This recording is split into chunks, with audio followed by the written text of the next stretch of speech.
ఈరోజు లేఖన భాగంలో నుండి యోహాను సువార్త 10వ అధ్యాయం 1వ వచనము నుండి 6 వచనముల వరకు చదువుకుందామండి.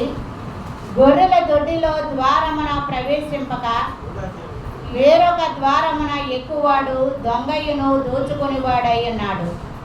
ద్వారమున ప్రవేశించువాడు గొర్రెల కాపరి, అతనికి ద్వారపాలకుడు తలుపు తీయును. గొర్రెలు అతని స్వరము వినును.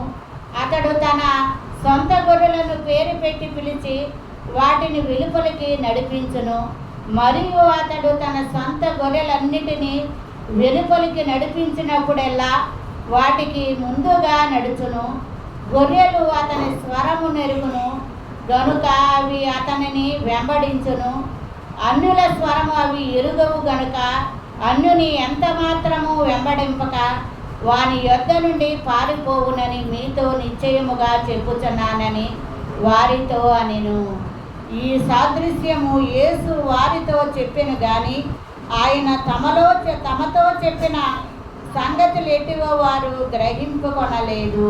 దేవునికి స్తోత్రములు. దేవుడి వాక్యాన్ని దీవించి ఆశీర్వదించునుగాక. ఆమేన్.